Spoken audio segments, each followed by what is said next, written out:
Welcome to the latest episode of the CADS podcast, where we unite in our support for Tottenham Hotspur. I'm Stuart Woodrow, your host, and in this episode, we're reflecting on a solid home win against Everton. We'll be discussing the key moments of the match, acknowledging the standout players, and considering what this win means for Spurs going forward. From the strategic approach to the memorable goals and the atmosphere at the stadium, we're covering it all. So, Spurs fans, grab a cup of tea, make yourself comfortable, and let's delve into the details of an impressive match day. Don't forget to like, subscribe, and hit that notification bell for future Spurs content. Let's get started. So, once again, I am joined by some distinguished gentlemen. Benjamin, who has the best audio on a CADS podcast, at least this week. And we're also joined by Ash from sunny California. Yeah. How are you doing? How is everyone? Oh, yeah, it might be sunny, but he also still has a scarf on. So, A lot of stuff. Yeah. You got a lot of scarves. This is a new one. It's a sort of the New Mexico, Arizona type.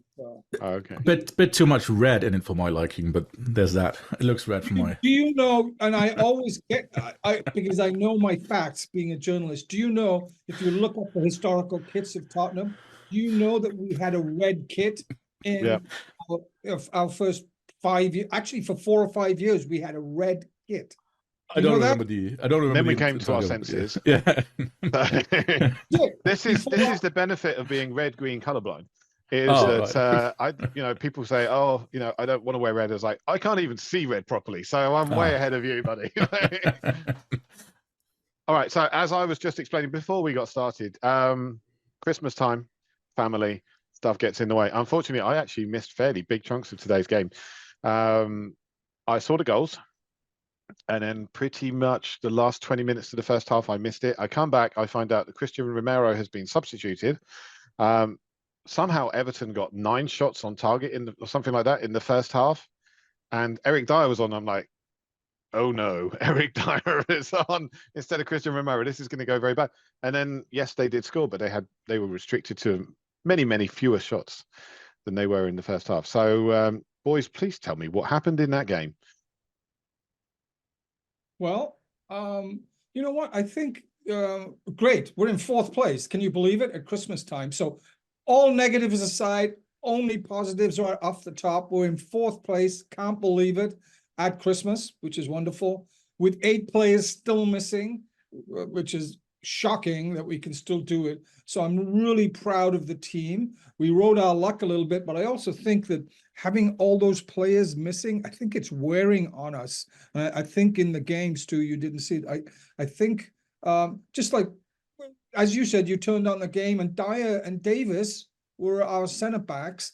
We had Emerson Royal as our left back, and our 3 midfielders are missing. Bentancur, Bissouma, and Madison are missing. So that's like the spine of the team missing. So we were really, I think, up against Everton, who are a well-coached team, and rode our luck a little bit. But I got to see positives. Hopefully, at some point, we're going to get those players back. February. So yeah, I'm actually really happy. Christmas Day, I'll wake up and Spurs are in the top 4. I have to say, I think with that many players missing, you're not just missing the spine of the team, you're missing the spine, the bowels, and the lungs of the team. So, to do as well as we have, it's pretty good. I mean, as I saw the goals, I'm very, very happy to see Richarlison get another goal, third consecutive game where he scored, and looked pretty good. What happened to him? I saw he went off he was holding his back when he went off. What happened there? Anyone know? I don't actually know. I was kind of worried because I think it's nice to have him finally score some goals, hit some kind of form. I'm not his biggest fan, I'll admit that, but I hope he scores goals. I hope he does well. So I don't know what happened though, but when I saw him go off, I was thinking, oh God, not another injury. Like we already had Romero go off. Hopefully not bad either. Who knows? But yeah. Yeah, later on I saw Kulusevski on the floor holding on to his lower leg, and I'm like, please, no. He's not Kulusevski. Gonna have to feel the cleaning lady soon, I feel like. Yeah, absolutely. Yeah, Ange will be pulling on his boots again. I was thinking that because you mentioned playing Dyer and Davies in centre-back pairing, and we had Skip and Højbjerg in front of them. Sarr as well. You know, Sarr's probably one of the players I would play, but if everyone was fit, but still Skip and Højbjerg, it's not the most creative pairing compared to Madison, Bentancur, or Bissouma. So it was almost back to, like, I want to say, like the Spurs 2021 or 2020. Or, Yeah, absolutely. Yes, the Conte side, unfortunately. Yeah. On Skip, I felt again, I didn't see the whole game, so I've missed fairly decent chunks of it, and I will be watching it back later because I'm the kind of saddo that does that kind of thing. But yeah, I thought he was feeling his way into the game. He had a few loose touches which put us in trouble. But there were also good parts where he was knitting the play together quite nicely. There was some beautiful interplay during the game. Just before the first goal, there was a fantastic piece of play which ended with one of our players getting fouled. I was really, really happy to see that, and and it wasn't a one-off. It happened a few times throughout that match. So yeah, what the points I missed, Skippy? How did he do? I think he got quite a bit of criticism after the game of what I've been reading, but I actually thought he did quite well, considering that he's not played a whole lot this year. He's more of the Højbjerg type of player in his, more competitive, like physical player in a way, even though he's not like a big, broad-shouldered player, but he's not your Lo Celso, he's not your that kind of player. I do like Skip. But I think ultimately he is like 5th or 6th choice behind Sarr, Madison, Benson, whatever else we have. So I think he did all right. He's not going to be, I don't think he's going to be our future midfield captain that I thought he would be, but I actually think he did all right. He lost the ball on a couple of occasions, but so did everyone else. Yeah. Yeah. I've said before, I think Skip's going to get better as he gets older. I think probably when he hits 26, 27, he'll be a really very good player. He's so tactically astute for a young guy. You send him on to do a role, he will absolutely do that role. I'm not sure technically he's the best. I think he's got a reasonable engine on him, but again, not enough to really push him above the heights of everybody else. But, good enough to be a Premier League player. But at what level that Premier League player tops out at is going to be difficult. And we've got some really good youngsters coming through who will be able to play in central midfield as well. It's going to be tough to see him maybe sliding down later on because he's such a good lad. I do think that's gone. Yeah. I listen, he's going to be playing a lot in the next month, next 5 weeks, with Bissouma and Sarr out. He's going to be playing a lot. Actually, it was interesting because remember we played AC Milan in what did we play them in? One of those European competitions, and we had run out of center midfielders, and we had 2 20-year-olds, Sarr, who has gone on up, and Skip. They were our start. And then today I went, that's probably the first time we've had those 2 guys since that Milan game starting. Probably 2 years ago starting. I think he's going to be, I agree with you, Stu. I think he's going to be playing a lot more. Let's hope that he gets into a groove, because he's going to have to be in a groove, because we are going to be missing these players. And, I just support our players, and just, I don't want to denigrate them or put them down. I hope they do better. And I hope that by playing, they actually get into a groove, I just want them to succeed, not calling or calling them a pig snout or whatever, like Davis and Dyer. You know what they did? You might have missed it. They did pretty well, considering neither one of them is a real starter. They did pretty well. I was thinking earlier, because on the point you were saying we're only 4 points off top, and I think that's also why I think some of the other results today, I kind of think it was good for us, because I think being 4 points off the top, we're still in the mix. One of them, say Arsenal gets a draw, we win. Well, then we're like 2 points off. Then we still have a game to play against them. Who knows? Liverpool, same kind of situation, and it's I think Madison and our other injuries started. That was around the Chelsea game, wasn't it? That was 9th or 10th game, I think. in the league. Now we're into 18 games played, and it'll be a while until they're back. So wherever we land when the season ends, huge credit to the players who's come in from the bench: Davis, Royale, the midfielders who stepped in to cover our injured players, because they've actually played quite a lot of games. I think the commentator today said this was actually Højbjerg's, like, I think he said like 17th game, not starting obviously, but still being in. And as much as I don't think he's our future, as much as I don't think Skip will be a regular starter going forwards, I think big credit to the likes of Skip and Højbjerg, Davis, who else we have. You know, they're a huge part of the team and where we are at the moment, 4 points off top. Yep. No, And in the top four. Yeah, top four. And obviously the draw between Arsenal and Liverpool this evening has definitely helped us out, tighten things up a little bit at the top. It's very, very tight. You've got 4 clubs within 4 points of each other. And Man City, who played 1 game less, on 34 points as well, because they're obviously out in, was it Saudi Arabia at the moment, having just won the World Club Cup. So, yes. The parts I saw, they seem to be targeting our left-hand side a lot, probably because Royale wasn't sticking there. I mean, there was one point I actually saw where Emerson Royale had moved into centre-back, and Davis was playing out the left back, and I was like, oh, is that going to be something they're going to do for the rest of the match? But then a few minutes later, they'd switch back again. So clearly, just for that tactical moment, that's the way it worked. But I saw a tweet earlier, I think it was from whoscored.com, saying that Emerson Royale was the first person to have 8+ interceptions in a match in the Premier League this season. So clearly he did something right, but he definitely seemed to be getting targeted throughout that match. 8+ interceptions in today's game? In today's game, yeah. Wow. Yeah, he looked, you know, he was at fault. They scored a goal, and it was kind of a dubious foul.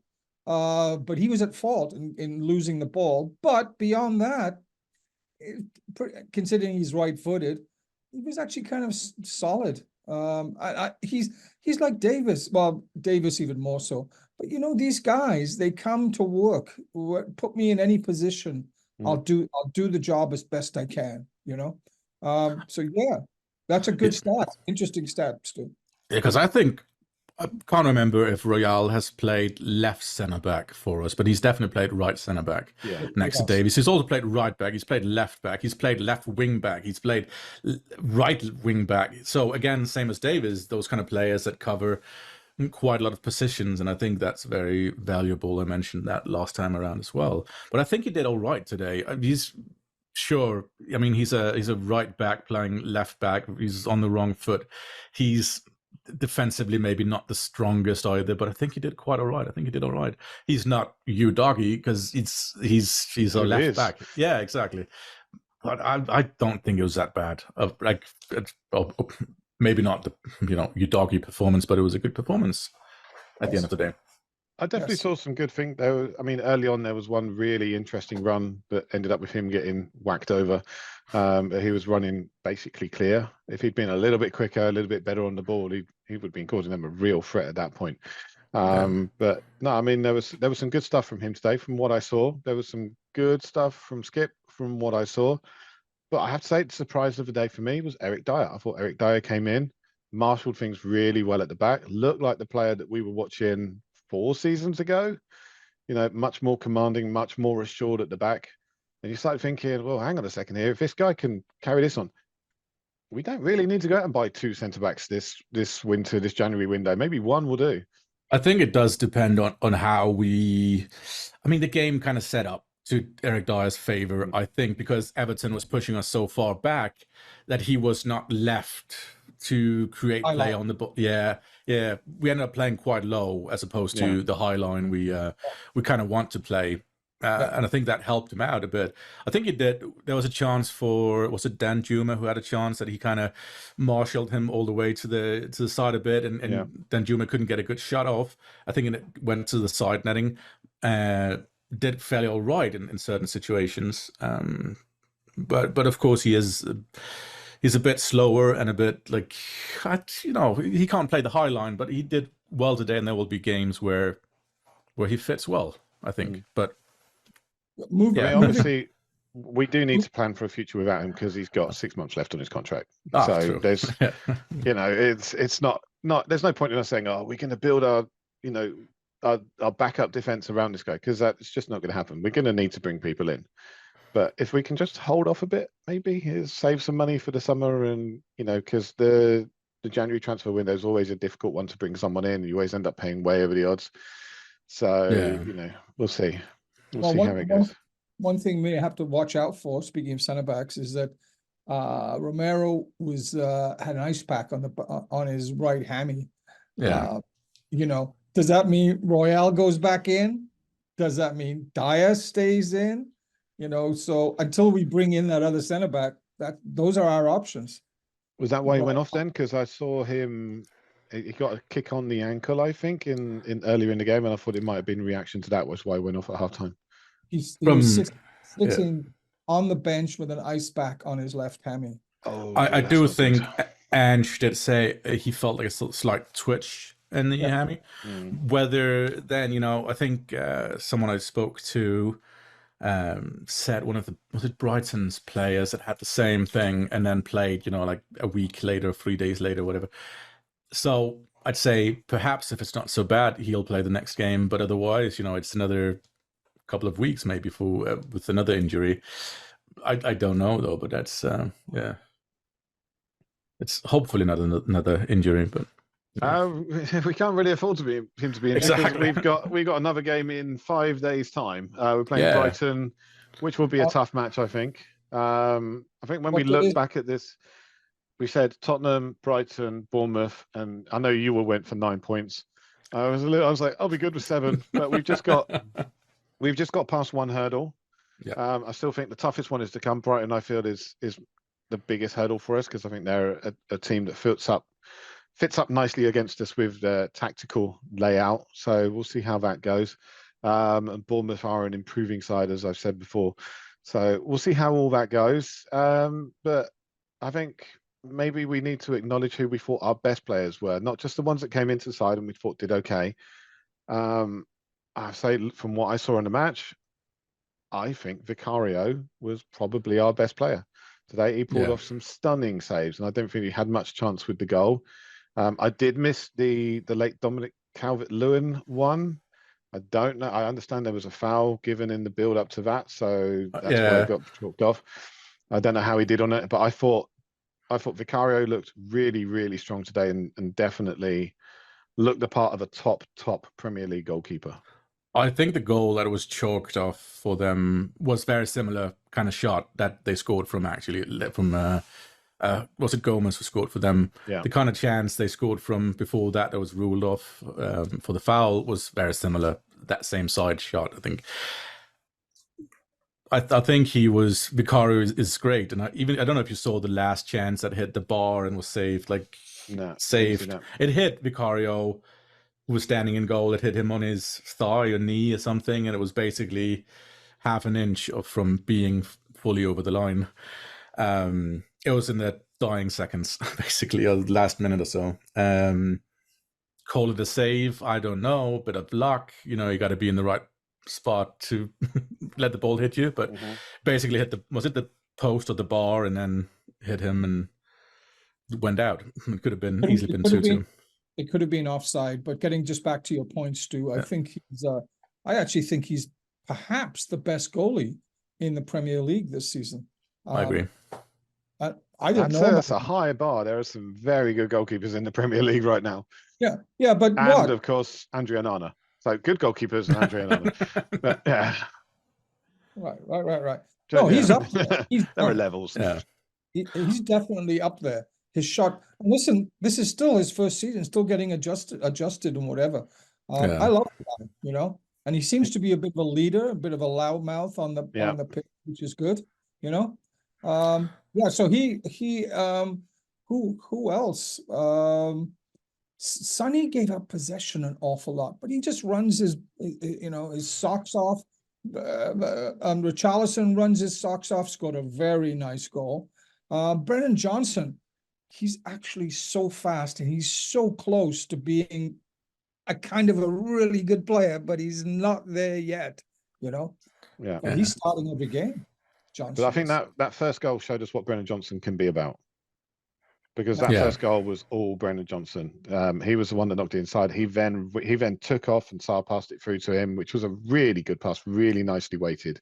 And then he put in a lovely Peacher across that just begged for someone to get on the end of it. Yeah. And earlier in the season, we would have seen Richarlison fluff that. That's He true. just, Yeah. you know, which can, I mean, he was saying it was hurting him when he tried to kick the ball. So, you know, he would have fluffed that because pain clouds your mind. It's not, doesn't do you any good. If you're playing hurt, does you no good whatsoever. I think Johnson had a big chance as well, sort of similar, crossed in from Royale, I think it was. From Royale. Yeah, that was a good chance. The one that he went out for a throw in, I think, was the.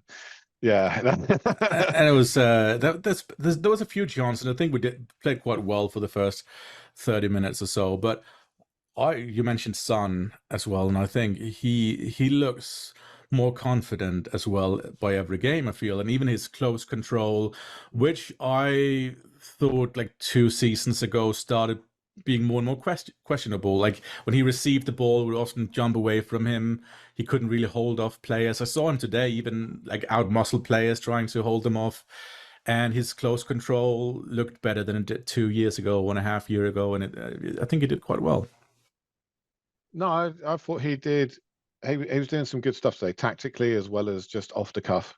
For a guy who's not a natural central striker, I mean, he's played there a fair bit for us now, but it's not something he's grown up doing. We got to remember this guy who's 31 years old now and spent most of his career out on the wings, and you know that's where he trained to play. So for him to be doing as well, to be putting in the tactical work, you know, the shadow marking, as they call it, where he was cutting off the out ball for the goalkeeper by making sure that he was between the goalkeeper and the most obvious passing outlet. Yeah, I thought that was really, really good, and the kind of stuff you expect to see from a more how would you say, a more experienced centre forward. I keep thinking back to, we talked about missing players and all that, and I think one of the problems with having to play some of the players we do now is that I feel like Royale, when he goes forward, the opposition only needs to put one player on him, basically. Same with Skip. He's not a player you need to double mark or whatever. And that means it was on Son, basically, I think, to create that space where, you know, he draws 3 defenders towards him. It did that a lot. There were 3 defenders around him trying to shut him down. That creates space for the other players. When we have everyone ready, the opposition needs to put 2 players on Maddison, otherwise he picks out a good pass and creates a goal. Bissouma can kind of dribble out of situations. Udogie as well is probably more mobile something than Royale is in a way, even though he did well. So I can't wait till we get like some of our good players back who draws oppositions towards them and creates space for other players. And I think that will only help someone like Son again, because he was doing quite well for the first 9 or 10 games when Maddison was in the team. Another player I keep being impressed by is Kulusevski. I thought he worked his ass off again today. Like it was brilliant for me again.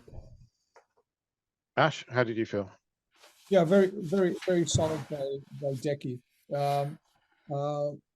We really are missing these guys, and I don't think any other team has the injury list that we do have. That's why I'm so impressed with the fact that we're getting results. Because even in that bad run, with a little bit of luck, we could have won a couple of those games. You know, we've actually been in kind of every game this season. You know, except for the Chelsea game. You know, I know we were in that Chelsea game for a long time. Yeah. It was only the last few minutes that really made it look. I think that result does not bear a proper reflection on the actual game itself. We were so in that game. So we've been basically in every game, man. You know, so even with the walking wounded and stuff like that.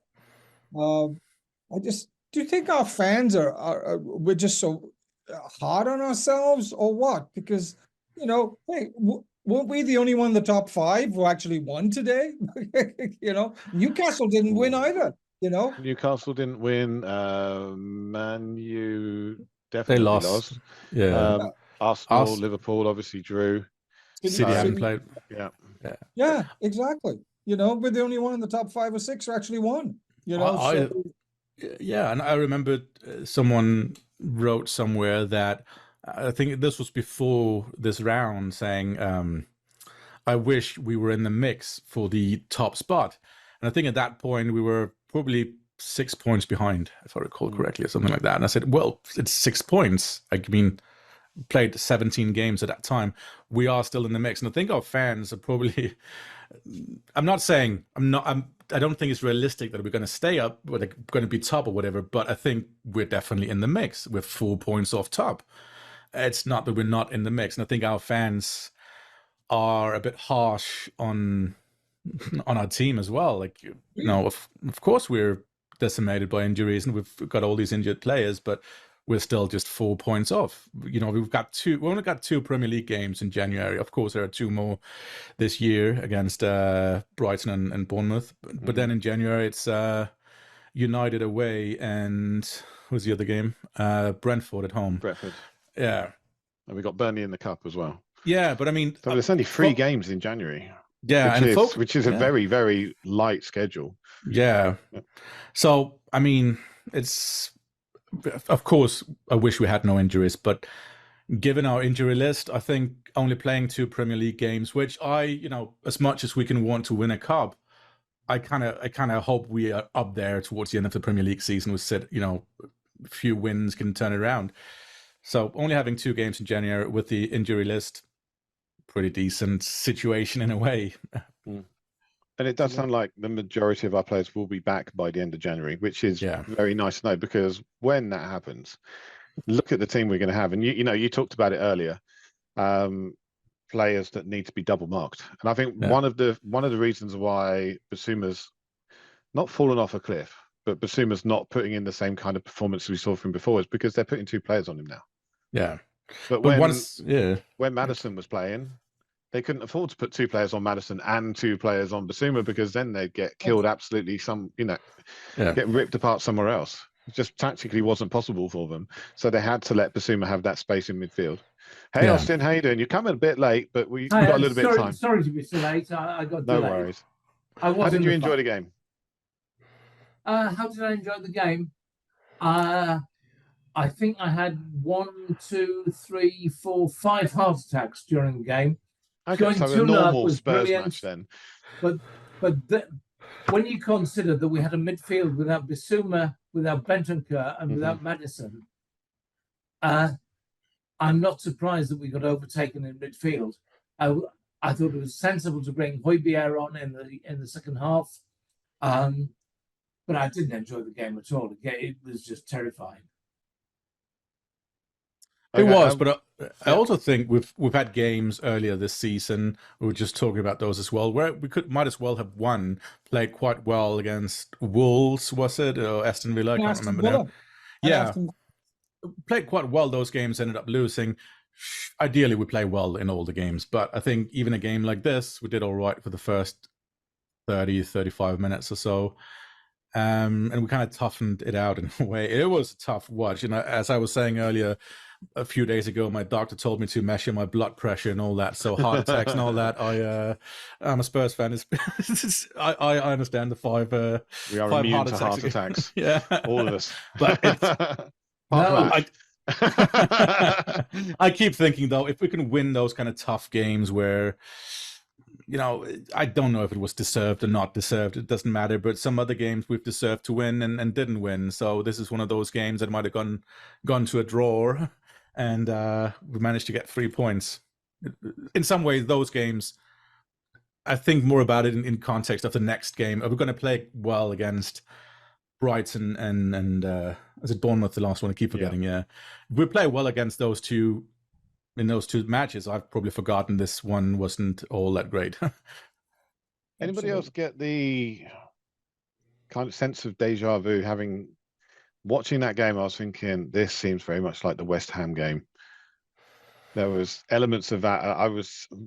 I mean, I'd say I followed the last few minutes on my phone, and it popped up with Dominic Calvert-Lewin has scored. And I was like, "Oh, come on!" And then magically it got chalked off. Thank you very much.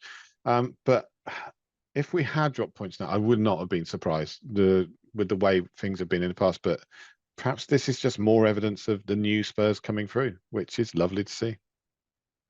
I think you have to look at the number of players that we have out. I mean, yes, we could have lost that game today, and yes, we did well to score the goals that we did. We could have scored 2 or 3 others as well, because there were a couple of chances went across the box. But we are a lot of players short. Romero was out for the second half.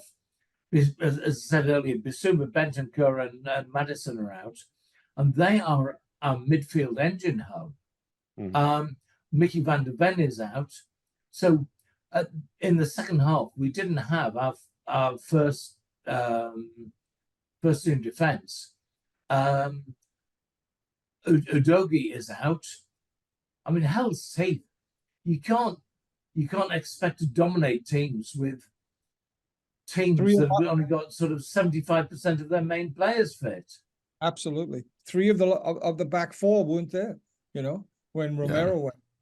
And as we talked about, our midfielders, Skip and Højbjerg, are probably 5th and 6th choice.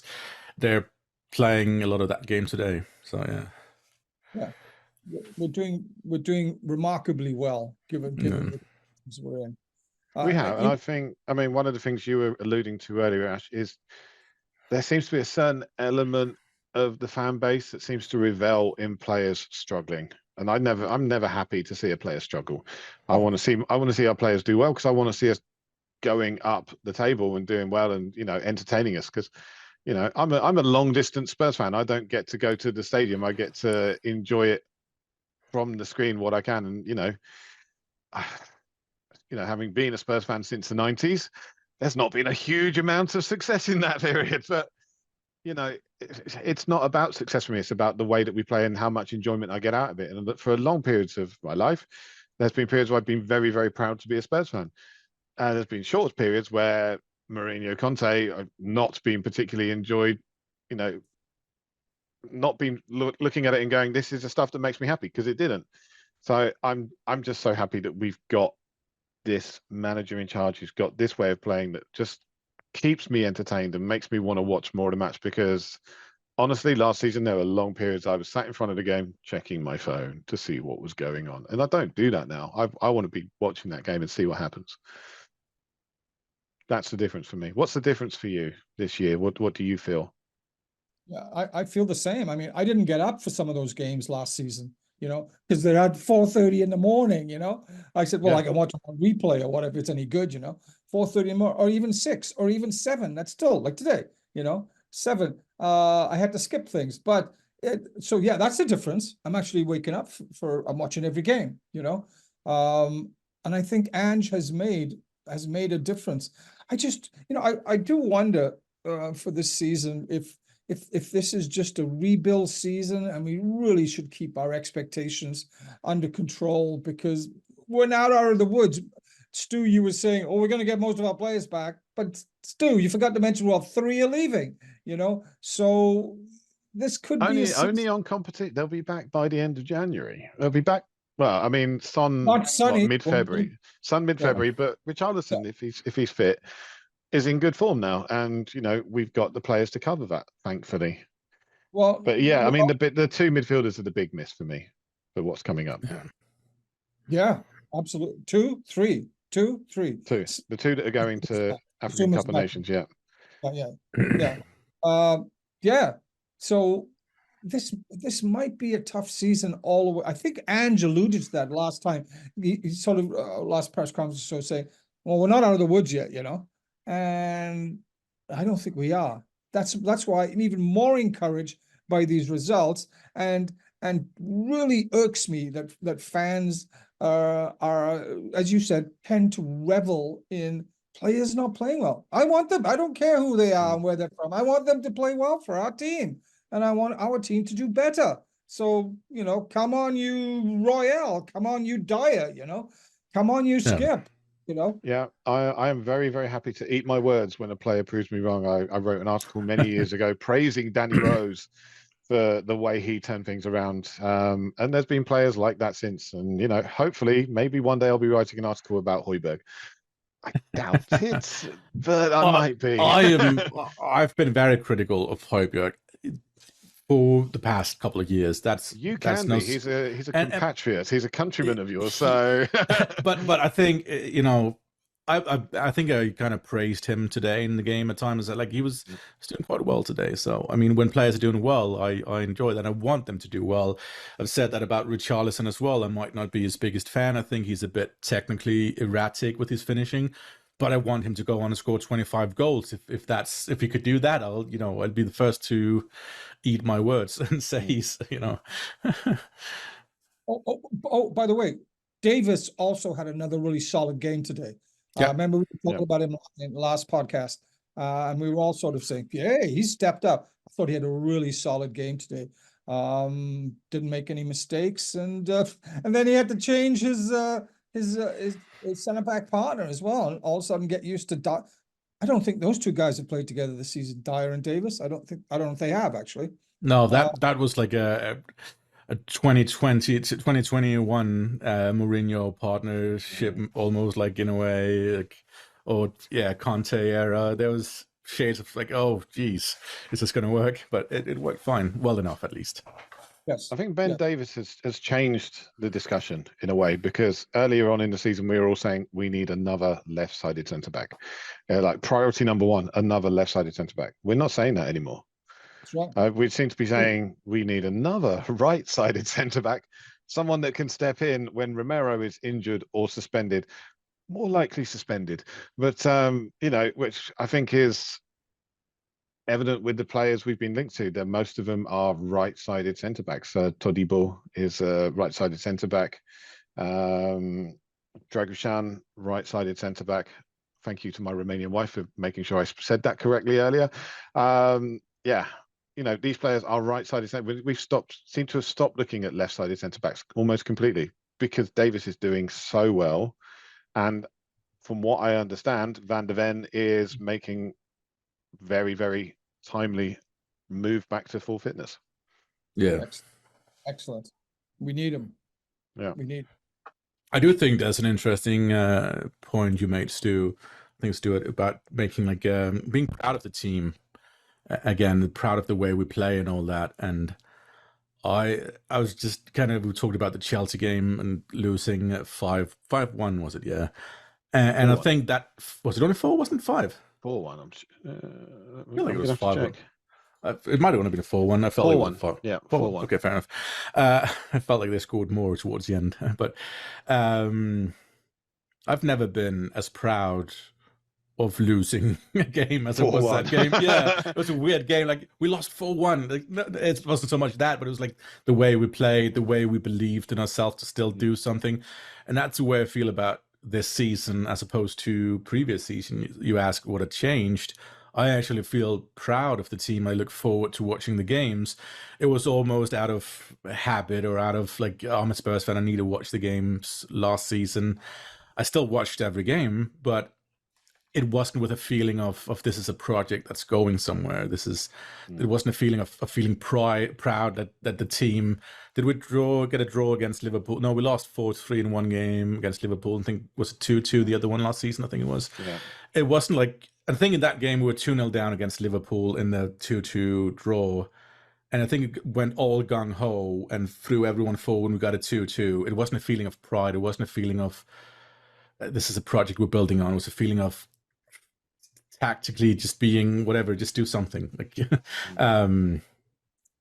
hope for the best. Now that 4-1 loss against Chelsea was the best 4-1 loss we've ever had, I think.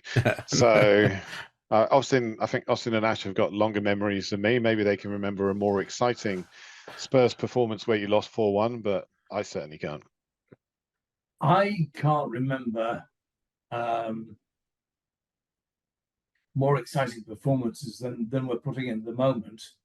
I guess the 60s is when we did, well, possibly under Ozzy, but I wasn't watching games as much as under Ozzy. where we played good football and we lost considerably because we were just so open and non-defensive. I think the Aussie second season, we had the youngest centre-back partnership in the league or something. Nethercott and Campbell, he who should not be named. But they're both like 19, 20 years old or something at that stage. They were so young. And I'd forgotten all about Stuart Nethercott. I think he went to Millwall in the end. I think so. I think he went that way. But I mean, he was a decent enough player, not... Yeah, Oh, he wasn't bad. Let's come and Campbell, discuss Spurs, not come and discuss Stuart Nethercott. So we'll maybe one day we'll look back when we've got some time. But okay, memorable moments from tonight. I'm going to recuse myself from this one because I missed about half the match in total. So yeah, memorable moments. Austin, what's your most memorable moment of the night? I remember two instances, and I can't remember the players, but actually one was Johnson, where he went down the left-hand side and crossed, and there was no one to meet the cross, and there was an open goal. And then there was another instance where the same thing happened, and I can't remember who put the ball in, but it might have been Sonny, and there was no one there to finish it off. Okay. Ash, what do you feel? Memorable moment of the match? Well, two of them. I thought both goals were terrific, and I think are emblematic and reflective of Ange ball at its best. Given that we're still understaffed, just think we can actually probably get more of those 3 or 4 chances, not just 2. But Johnson's coming into his own. Like I said, he's not quite there yet, but boy, that guy's got some speed. And oh, by the way, I do notice that the big change in our crosses now, they're across the carpet, across the grass. We don't, for the most part, don't go for headers. We're actually doing pullbacks and whatever, so they're obviously working on them. And it's kind of cool because we've got a lot of goals from those little pullbacks across the grass, you know. So yeah, both memorable moments, both goals were terrific. And hopefully when we do get those players back, there'll be more of that type of memorable moment. Yeah, there's a Greek style of playing football which Ange has referred to in the past. I'm not even going to try and say the name because I would just absolutely butcher it. But it basically translates to keep the ball down. Really? Yeah, that works. That really works for us, I feel, because we don't have that dominant heading presence. I mean, Richarlison's much better in the air than he used to be. I mean, I remember as a really skinny Watford winger, but he's still not an Alan Shearer. He's not a Harry Kane. He's not a Didier Drogba in the air. He's going to be much better on the floor, I think, coming onto stuff. But yeah, I think that's why we do it. It's keep the ball down, whatever that is in Greek. I look forward to somebody in the comments, please tell me. So yeah. Benjamin, what was your moment of the match? I think, again, we've mentioned a couple of moments each.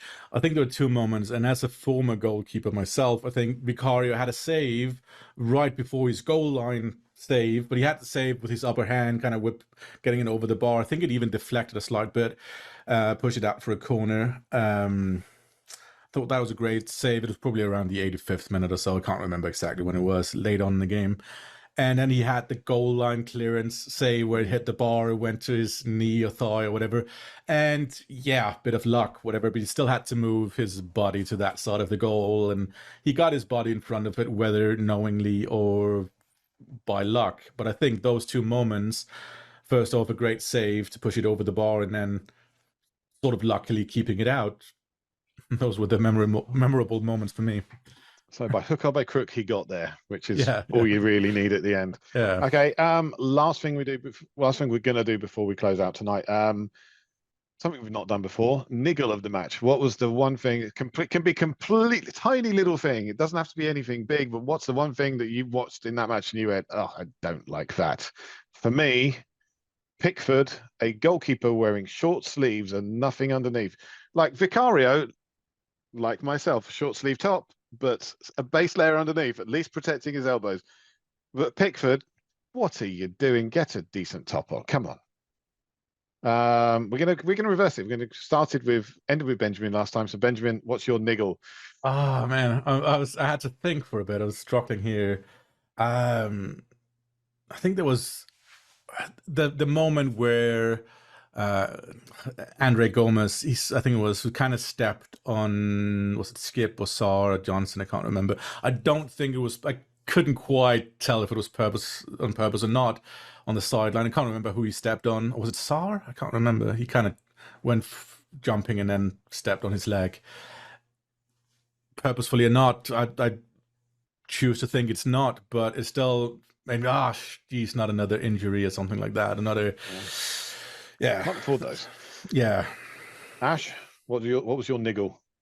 Oh, this is kind of funny. Half time during the game, they were showing highlights of the other games, and guess what player appeared? And subsequent to what we thought of him last podcast, Matty Cash appeared, and I went, "Ooh, I really hate him more this game," you know. And it was just a highlight. So that was my niggle, showing Matty Cash at halftime when I was feeling good about Spurs. Didn't he Was get the injured highlight today? seeing Matty Cash having his shoulder dislocated? Because that made me smile, I have to Yes, say. yes, exactly. Yes. Yes. My only hope is that he's back in time to play us, so that Cuti Romero can absolutely break him. So yeah, there we go. Austin, you still with us? Yeah. There we go. You're last on tonight. So what is your niggle from the game? I think my niggle is really the number of injuries that we've got. I mean, we just seem to be playing with half a team. Hmm. I would love to get the whole team back. You want to get the band back together and let them cook. Considering what we've got, I think we're doing remarkably well. Mm-hmm. Absolutely. There we go. Okay, Yes, so sir. everybody, thank you for staying with us this long. It's been a good one. Thank you, everyone, for joining us whenever you turned up, Austin. But Benjamin, Ash, I might have been in the pub, Stuart. you might have been in the pub. I had a fairly generous glass of red wine at dinner time, so I can sympathise. But yeah, okay, everybody, thank you very, very much. We will be back on the 29th of December, and we will be talking Brighton and Hove Albion. So let's look forward to that one. And gentlemen, until then, I will bid you adieu. And until then, we shall also say, come on, you Spurs.